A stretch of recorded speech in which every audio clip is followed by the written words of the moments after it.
लेते आना। नामदेव जी सीधे से तो खेतों तक पहुंचे, जब वापस आए तो गन्नों की खूब गठरी बांध के ला रहे।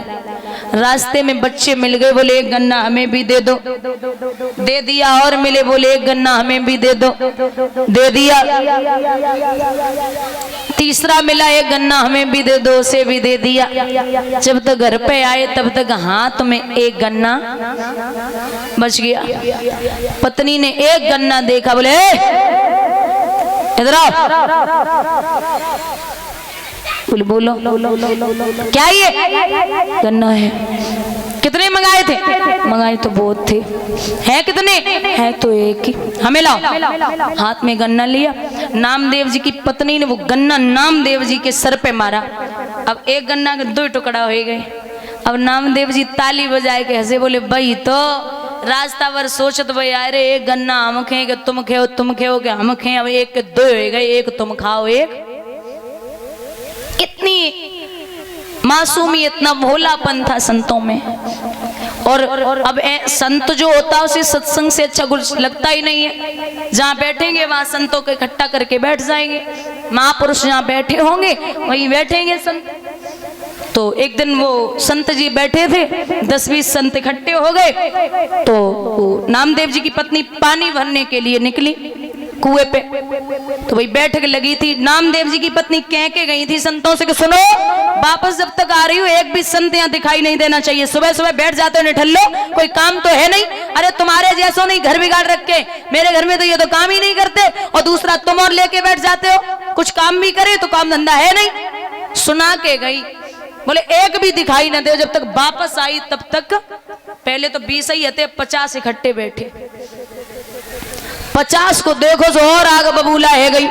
पानी की भरी गागर नामदेव जी के खोपड़े पे मारी। सुबह ताली बजाए के फिर ऐसे बोले, देख रहे हो संतो, लोग झूठ बोलते हैं कि जो गरजते हैं वो बरसते नहीं।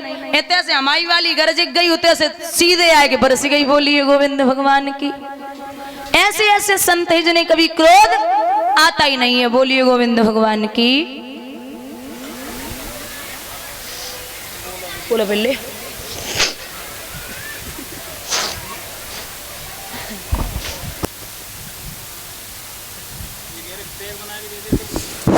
हेलो, कृपया ध्यान दीजिए। कुछ और दानदाताओं ने दान दिया है, वो इस प्रकार है। 1 से 1 रुपया जोगेंद्र सिंह नगला भगतुआ, 5 से 1 रुपया मोहर सिंह मास्टर चंद्रभान। भी नारी को नहीं बेचते और हम ही वो ऐसे पापी हैं अपनी मर्यादा में चलते।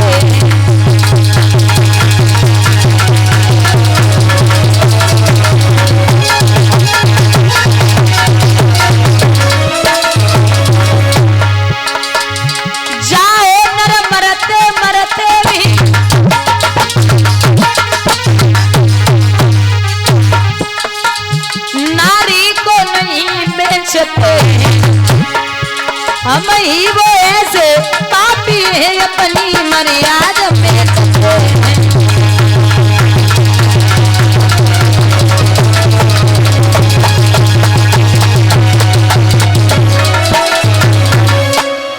जवाब दिया, देवी माफ करना। एक कालू नाम के मेहतर ने 20 बार सोना दिया, राजा हरिश्चंद्र को खरीद लिया।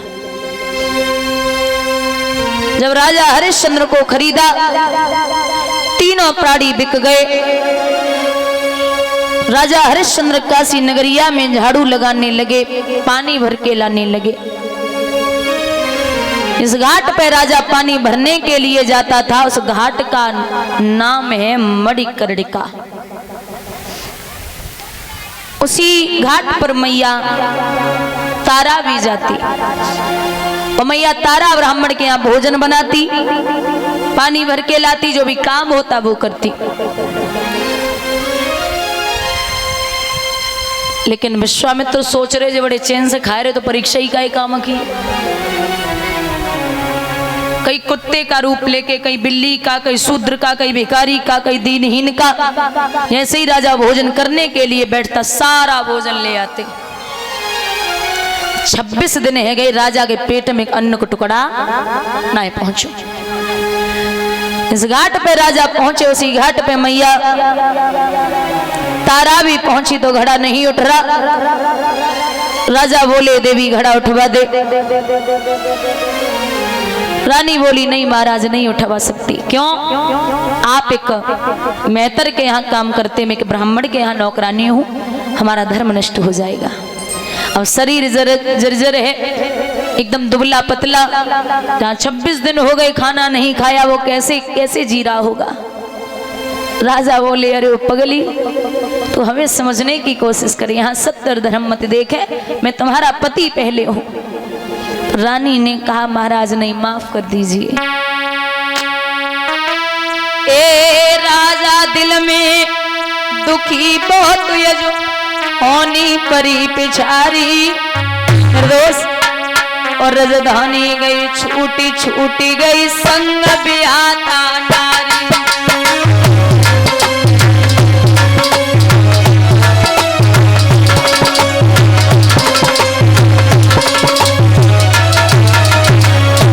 भैया एक दिन 26 हो ही गए, पेट में अन्न हो नहीं भाई। हाँ दिन 26 हो ही गए, पेट में अन्न गो नहीं भाई। पेट पिचक के मिलो पीठ से कमर झुकी रही।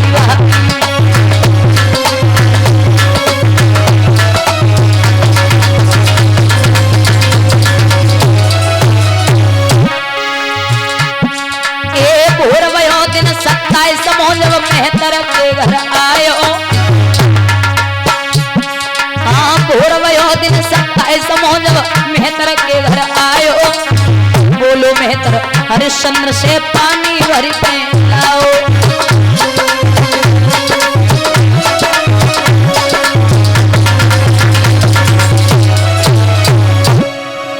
कहाँ सम्राट था राजा, आज वो हरिश्चंद्र से हरिया बन गए।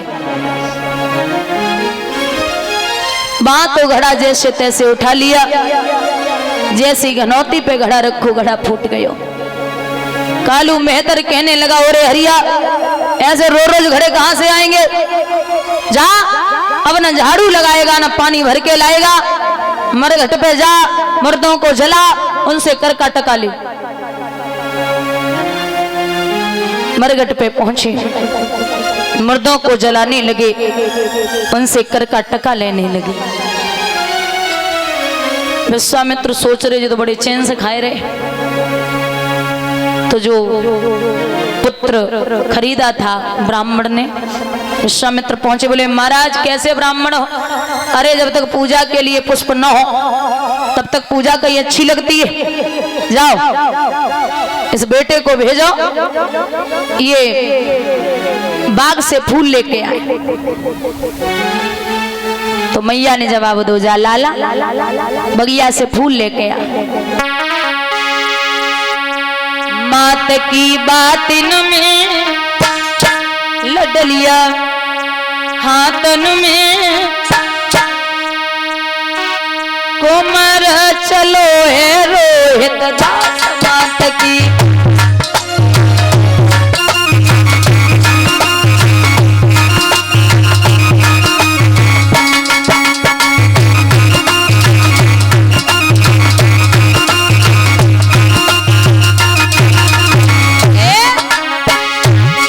की बातिन में लडलिया हाथन में, उमर चलो है रोहित दास मात की।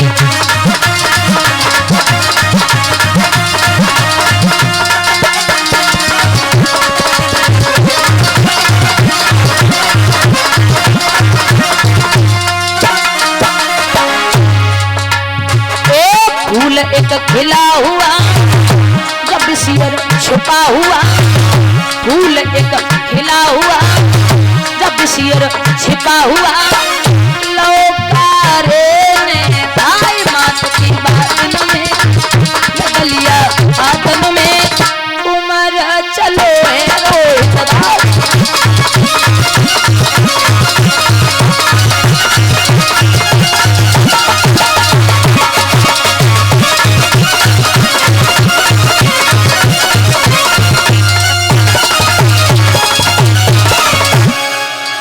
बाग में पहुंचा रोहित, बड़ा प्रसन्न है, फूल लेके जाऊंगा पूजा के लिए। लेकिन बुजुर्गों, विश्वामित्र सोच रहे ऐसे अगर निकल गया यहां से तो परीक्षा किसी काम की नहीं रहेगी। एक सर्प का भेष धारण किया, फूल में छुप करके बैठे। लाला ने वो फूल के लिए हाथ तो बढ़ाया, नाग बन के डस लिया। हाय माँ कह करके रोहित जमीन पे गिर पड़ा। और वही विश्वामित्र वहां से भागे। काशी नगरिया में आवाज लगाई है काशी के लोगों, अरे किसी का बेटा गया था बाग में, उसे किसी सर्प ने डस लिया। माताओं मैया रोटी बनाए रही, सो रोटी हाथ से छूट गई और ब्राह्मण के चरण पकड़ के बोली,